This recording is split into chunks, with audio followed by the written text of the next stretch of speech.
Welcome to the Black Doctor Collective podcast. We as Black doctors are in a unique position. We can change our communities, healthcare, and the world.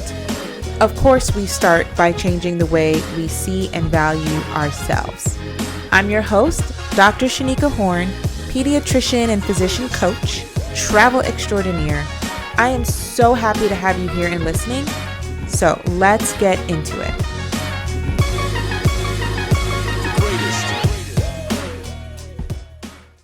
Hi, happy holidays. This is going to be the last episode of the year.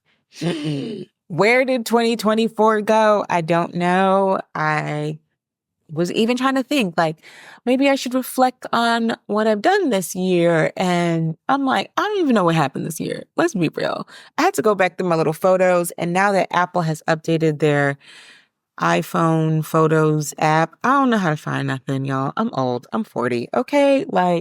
They can't be updating stuff. I don't know how to use it anymore.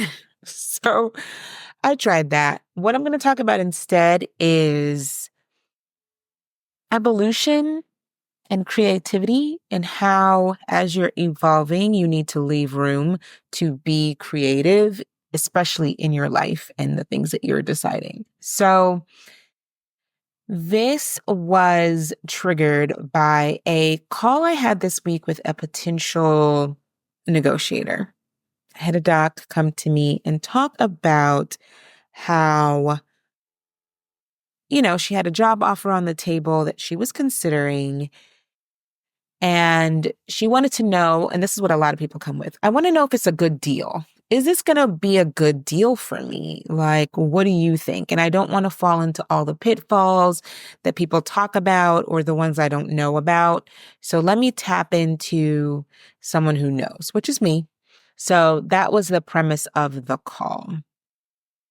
First thing I do on calls is I ask a lot of questions because I genuinely want to know what it is you value. That's the only way to know if a job offer is a good offer, is does it align with what you value? I find, however, that doctors have not often been asked what they value in an environment, like in a work environment. So we look at what we've seen, and that becomes a really limiting view of what we think is possible. We're not thinking outside the box. And that's just we've been trained not to look for the zebra, right? You stick to what you know, you stick to the bread and butter of something. Occasionally there's zebras, but really you've trained your brain for years to follow a specific path, a specific framework. And so when it comes time to imagine the rest of your life, it is hard to do that when you've literally been following a blueprint for how many years? I should say this person's out of training, but I find this very true in early attendings, people that are in medicine, even 10 years, right? That's just the way our brain works. So I start asking her questions, and she's telling me about a job and saying that it pays well. So of course I have to ask, under what criteria are you judging that it pays well, and all of these things. And we talk about what she's looking for. And this person's a creative individual. They do feel like they've given so much time to medicine and clinical practice. If she's really being honest, which with me, I feel like she was being honest, was not really the thing that she wanted to do. But she had convinced herself that it was the next step because she didn't know what her options were, and she didn't know how to even get to where she wanted to go. So she wants to do a little bit more of a creative entrepreneurial journey.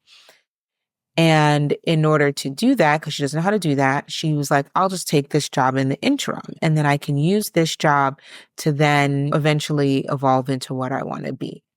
That sounds great in theory, except she's signing up for a job that requires her to work full time. Where in the full time of medicine are you going to find the time, the energy to be creative? So off the bat, I was asking, is there an option to work 4 days a week instead of 5? At least create some space in your week to not only rest, because we all know, first of all, it sounds exciting to get our weekends back, but we all know that the weekends are going to be filled with all the things that we have not been doing. So we tend to overfill our weekends with chores and tasks and the minutia of adulthood. And then the weekend's over and you're back to work Monday through Friday. And then the whole time you're tired. So to me, I'm like, okay, I know it is really hard sometimes for people to wrap themselves around going part-time. I think it's really hard to convince a fresh grad to do it. But I think also people who are used to certain salary amounts, especially when they don't know how to earn more or ask for more, are really worried about the finances of going part-time. So I usually come up with a mental compromise because we do have to calm your brain a little bit when it comes to coming up with solutions. And so the solution was, what if we did 4 days a week? At least that creates a day that you're much more likely to start the venture that you're interested in. I think when you're switching from a training program or a full-time position, you underestimate your level of exhaustion and you overestimate how much you're going to get done on your weekends off. Like if you weren't used to having weekends off, you overestimate how much you're going to get done in that weekend off. You imagine yourself resting and you also imagining accomplishing everything on your to-do list. And those can be mutually exclusive unless you're getting somebody else to do it, which most of us are not. So there's that hurdle. And then you get the extra day off. And honestly, you're probably going to take a few months sometimes even to get into the swing of creating a new thing because your body has probably been exhausted for a decade. So, we talked about that schedule, and this job wasn't really willing to move her to a part-time schedule. It didn't sound like. So already I'm like, this job is already not meeting your needs. And the type of entrepreneurial venture she was interested in can have population level impact. So when I say, as doctors, we see patients one at a time. So we're likely to have individual level impact and maybe impact within that community or that patient population. We have the potential to impact that. But when you start doing things like creating larger educational programs or tackling some of the disparities in healthcare or tackling fallacies around nutrition or some other large overarching topic that impacts how healthcare is distributed in this country or how people are accessing the healthcare industry, that becomes community level, population level impact. So what she described to me had the potential for population level impact. And if you don't pursue that, because you're too exhausted, because you signed up for a job that you probably shouldn't have because you thought that was the only way. There's so many people that are not going to get what you have to offer, that are not going to get that solution that your brain came up with creatively. So that was the first X for me. I was like, I think the second X immediately is like, if you're not willing to work with me on this thing, there's probably other things I'm going to ask for that I'm not going to feel empowered to request or negotiate because you're already being a stickler on the schedule. The other part is she hadn't considered the other alternatives of like telehealth or, like there's a wide variety of ways that we can deliver medical care. So talking through that. And also she hadn't considered like W-2 versus per diem versus locum and what's actually the best fit for accomplishing the goal. So I always start from the result that you're trying to create. This is a technique I learned from my coach. It's a technique I teach my doctors, is that starting from the result and then you can backtrack into what you need to be doing, etc. So this is the result to create this business or to do these other things outside of medicine, to basically just create more time and to nurture herself, to also have time to like rest and exercise and all the things that she neglected while she was in training. So off the bat, I thought this job is not going to work for you because you already want to work full time. You're just going to be more tired on top of the tired that you feel. Then continuing to evaluate the offer. It was not the patient population she wanted to treat. It was not in the community where she wanted to work. again, she has a potential business that would be implemented amongst people of color, therefore impacting Black communities, right? And if you're not working in a Black community, not only are you not having the individual level impact, you're not having the population level impact. You're having no impact on that community that's most important to you. So when I ask a lot about values, this is what I'm talking about. And then just the value of wanting to take care of herself, which most of us have, there just wasn't going to be room for it. There was a whole lot of info in that offer about RVUs and meeting the goals and all of these things. And she had convinced herself that this was a good offer because she felt like it was paying well. And because she was unsure and she didn't know how to evaluate it, she also tapped into other people around her to ask for feedback. Here's the thing about asking for feedback from your loved ones. They want what's best for you. They want what seems like the safest option. Have you ever asked your parents about leaving a job or switching from switching from a W-2 to anything else? Like, it's terrifying to them. They're going to tell you that that's probably not a good idea. You just need a stable income. You just need stability. They always want stability for you. And because they don't know how to achieve stability in any of these other fields, they've only been familiar with like a W-2 job, something that they think pays well. That's what they're going to direct you towards.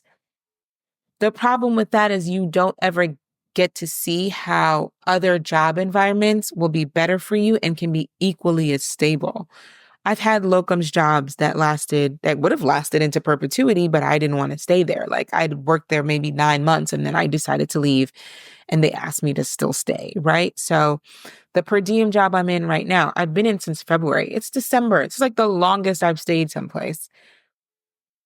And it is all about how you create the position. You don't have to job hop, even if you do locums, even if you do per diem or contract work. But most people in your life don't understand that. Even if they're doctors, they probably did some more traditional pathway. And so they are going to talk you into the most traditional pathway. And you yourself have doubts about what's achievable. So you allow them to talk you into it, right? Because safety is like the thing our brain craves the most. That's where all of our doubts come from. We criticize ourselves based on safety, based on wanting to fit in, wanting to please others, because it's all about safety. So if you're asking people, especially people who are not in the medical field, especially family members, spouses, people who genuinely have your best interest at heart, they're going to tell you to do what they think is the safest thing to do, and it may not actually be your best option. So that's this person, and we were talking through this, and I was just reflecting even on myself, right? Because when I speak to you guys, especially because I know the system that we're all coming out of, I do this thing where I bridge the gap of like, okay, let's adjust to 4 days a week and see how that feels. And it allows you to build safety in that position. And then you can, once you feel safe, you can dream about other possibilities. It's really hard. It's not hard to dream about it, but it's hard to believe that it's possible for you without laying some kind of foundation for that belief. So I say that as in, it's hard to say like you can just go to 1 or 2 days a week working without you seeing why. You're not going to believe that that's possible for you. You're going to think about all kinds of things that your brain is going to ask you a bunch of questions that you don't have the answer to. Like, how do you compensate financially? What's going to happen when? And it sends you into such a mind spiral that you stay in your full-time job, even though that's not working for you either. So I was talking to her, and then I was thinking about myself and just how even my evolution happened. So if you're familiar with my story, you know that I was burnt out after fellowship and I took a break. And when I returned to work, I started the 4-day work week, no nights, no weekends, no 24-hour call. That's how I felt like I would survive medicine and rest and not continue to worsen my burnout and also allow me some time to think and like just create space and think about what else I wanted to do, right? If I didn't do that, I wouldn't have this coaching business that I have today. I had to create the space for it first. People like to do that. Oh, I'm going to wait until I have kids to go part-time. Or I'm going to wait until I create this business to go part-time. And like, I get that idea feels logical and it may work for some people. But generally speaking, most people end up never going back to do the thing because they end up working full time for like 20 years, right? Like all the people who want to do global health and outreach, a lot of people, you hear them express regret later in life that they never went back to do the thing, right? Because once they got into these roles, they were compelled to stay there. Once you are doing things a certain way, it's hard to break the mold. And you'll say it's the money and you'll say it's the time and you'll say it's whatever excuse, but it's just harder to go back sometimes, right? Like unless something is really broken that pushes you in that direction, unless you're at your wit's end, it's hard to do that. I think for me, coming out of training, I was at my wit's end. I was totally burnt out, which is why I was able to shift to the 4-day work week. That is the space that I was in when I created that schedule. I created an extra day a week. I created weekend space. I spent probably the first several months just like sleeping, enjoying my family, dating my boyfriend. We were pretty new at that time. All the things that I wanted to do that were fun, that's what I created. And so I also planned trips and I like made my schedule around these lavish vacations that I had not gotten to experience in training because A, I was poor, and B, I was roped into that schedule.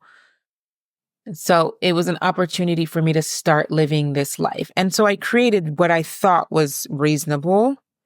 And it was a 4-day work week and then having these trips. So that's what I did. And so the first year out of fellowship, I took that 2-month period off and then I went into work as a locum, working 4 days a week. And I did that for maybe like 8 months. And then that project was coming to an end and I had a trip planned. So I left that project a little bit early and I ended up not working for the rest of the year. Partially unintentionally, because I was looking for some locums positions, but also I had a lot of trips planned and I kind of just was like, well, I'm just going to take my time and like enjoy time off. I never get to do this. So I ended up being off for 6 months, kind of unintentionally, wasn't really that structured. And by the time I like got credentialed and started a new position, it had been that 6-month period, but it was so nice, right? I got to think about how I wanted to spend my days, when my energy was at its best, right? When was the best time of day to work out? When was the best time of day to be creative? That's how I discovered who I was outside of medicine, was I had the time. And so I always talk about these things because I don't want you to commit to saying you're going to create the time later. You're going to make the adjustment later. I just need to get in the door. That is a recipe for not doing the thing that you really want to do. And I'm not saying everyone should take 6 months off. Not everybody can do that. Not everyone can afford it. I couldn't afford it. I definitely was living off my credit cards and paying it off as I got my next assignment. The following year looked a little different. I worked differently. I was still adjusting my schedule to allow for vacation time, but I was ending assignments instead so I could take these long vacations and then picking up new assignments. And that's one thing you can do with locums, right? You can change assignments, you can change job sites as many times as you want. And that was how I was creating my vacation schedule. So I was like, oh, I'll work in this assignment for 6 months and then I'm going to take this month off to go. I went to like Morocco and Turkey with my boyfriend. I went to Bali, Singapore, Malaysia with my mom, all in the summertime. Things like that. I was taking these long vacations and then picking up some work for another 3 months or whatever in order to afford it. Because that was how I imagined things to be. And so I say this because I want you to know that you will not always imagine what your life can be because it's based on the framework of what you've seen and what you've experienced, what feels safe, what feels reasonable. But I didn't know that that was possible for me. And so knowing that, oh, it's possible to take all this vacation and work locums and have the maximum flexibility, I was thrilled. That was great. This year, I tried a new option. I tried per diem work because I thought, well, pretty much been living out of a hotel for the last 2 years. I've been in like a bunch of different states, which was cool. I racked up a ton of hotel points. I racked up flight points. We used that to pay for half of our vacations, right? I didn't pay for a single hotel, I think, in 2022 and 2023. We used all of the points to pay for those. But one of the things people fear about locums and those kinds of jobs is that they'll have to move and they'll have to be, not at home, and maybe they want to work from home, and not everybody likes travel. And for me, I got tired of living out of a hotel. I was like, I moved into this space. I decorated it. I brought all these beautiful artwork pieces from Liberia. I really curated this space to be my home, and I was never in it. And I know for people who have kids or spouses, that flexibility is even limited. I didn't have either, so I was footloose and fancy free and able to travel to any place I felt like being. But I thought, it would be nice to live at home, to sleep in my bed, to create a little more consistency, right, around where I worked, calculate my income that way. And then I still wanted the flexibility to travel. So I explored per diem, found a clinic locally that was willing to hire me per diem. And so starting in February, I worked in this clinic and I still was able to create these travel experiences. In fact, this year, I've traveled every single month, actually, except for December, I think, but I'm going away next month. So it's actually this month's trip got postponed for the beginning of December. Fine by me. But this is probably the only month of the year that I haven't gone somewhere, whether for a handful of days or whether for 2 weeks, right? I've taken a variety of different length trips, but allowing myself to travel every single month for this year, something I never would have thought I was going to be able to do at the start of my journey. And so I'm speaking to you about the evolution of your dream and the evolution of this desire to create a certain type of life. And the criteria for doing that, because it doesn't have to look like what I've created. Maybe that totally does not work for you. But you have to create the space to figure out what that is. And so if you know that there are other things you want to do with your life outside of medicine, don't let it eat up all your time. Don't let it be a consuming thing that's your entire identity and the only thing you get to do every week. And you report to that job day in and day out, and you barely get to see your family, or you don't get time for yourself, or you don't get to do the things that you missed out on when you were in training. Don't talk yourself into that. Leave yourself space to be creative. Of course, I'd like to acknowledge that this is difficult to do. I think that medicine is not a creative field in that way. Things are very traditional. And we put a lot of pressure on knowing the outcome. I blame medicine completely for this, right? You want to know what it's going to look like before it happens. That is really harmful in the rest of your life because it means you never take leaps of faith, or you take such little leaps. They're like little skip jumps. Like when a 3-year-old says they're going to jump and really they jump, but they barely get an inch off the ground or move an inch forward. It's that's what ends up happening in your life because you are so worried about the outcome and knowing before you do it that you don't do it, or you take such small steps that you don't get to achieve or enjoy the things that you envision for yourself. So taking the pressure off, acknowledging that this is going to be an evolution, how things go for you, how you spend your time is always going to evolve. And once you start to see what is possible, then you're going to want something else. And then now you have the room to create it because you have modified your schedule to be supportive of you and prioritized your rest and allowed room for creativity. And you will slowly see, or sometimes even quickly see, how much your life changes because you're willing to do these things for yourself. So yeah, that's pretty much my message is don't talk yourself into things you know don't work for you. Trust your intuition.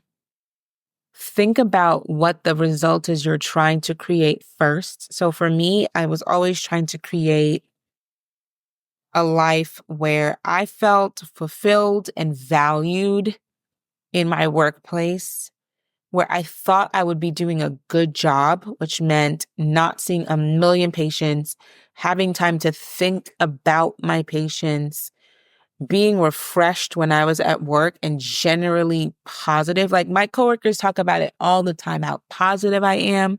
I remember the first time someone called me a breath of fresh air. I was like, who are they talking about? Because I had been so cynical and so drained in medicine before that maybe I was just neutral, right? Like my energy was giving off exhausted. So when I finally was able to balance my schedule with my life, my work schedule and the rest of my life and create, I use create a lot in this episode, huh? Maybe if you take a shot every time I say create, you'll be totally by the end. But I am the creator of my life, right? I mean, God is the ultimate creator, but I get to decide, I get to make decisions that shape how I live. So when I finally figured that out and I finally started to shape how I existed, how I showed up, how much rest I had, how much vacation time I took, my energy changed and everybody recognized it and people continue to give me feedback. They call me like rays of sunshine. And I generally have a very outgoing personality, even though I'm an ambivert, but it just changed how I felt about myself, how I felt in my body, how I felt about my job. So that's what I want for you is I want you to create space, take some coquito, some eggnog, okay? I want that for you. I want you to design your life the way you think it should be around the things that you deeply desire. So starting from what you value, starting from what you're trying to create and seeing that how that's going to evolve, allowing room for evolution is that pathway. So as always, I offer you my services because like I said, sometimes it's hard to think outside the box. Sometimes it's hard to see where your beliefs or your lack of knowledge or you not understanding the options is pigeonholing you into something. Sometimes even though they want the best for you, the people around you are not always aware of what your options are or the best option for you at this time. And they're making suggestions that would keep you in that place, right? Because it feels safe. They want the best. They're trying their best. So you need a different perspective. You need to be around people who are thinking differently. And you know you have that inkling already that you want to do something differently. This is the community for you because your brain needs evidence. You need to see that these things are possible. You need to have conversations around asking for new things and exploring the parts of your mind that you haven't had time to even listen to. So I invite you to reach out, get on a call. That's where I ask all the questions. Like I told you at the top of this recording that I asked that client a ton of questions. And even in that conversation, she left that conversation like, wow, you have shown me so many things I did not think about and I did not consider. And it has shifted the way that she saw the offer and what she wants to do moving forward. So I invite you to get on that call with me to talk about the program and to see how I can best service you. It's about to be 2025. 2025. Listen, time waits for no one. Like you're going to be whatever your age you're going to be in the next 5 years, regardless as to whether or not you took a leap. So why not take the leap? so that you're happier when you arrive at your new advanced age and your new years. Okay, that's it. Happy holidays. Merry Christmas. Happy New Year. We'll be back in the new year with some new, fresh episodes. But until then, I'm going to take some time off. Bye. Thank you so much for listening. Please subscribe to the podcast. And what I want you to do next is link us everywhere you can. Instagram at The Black Doctor. Just become part of our collective. I want you here. Thanks. Until next time. Bye.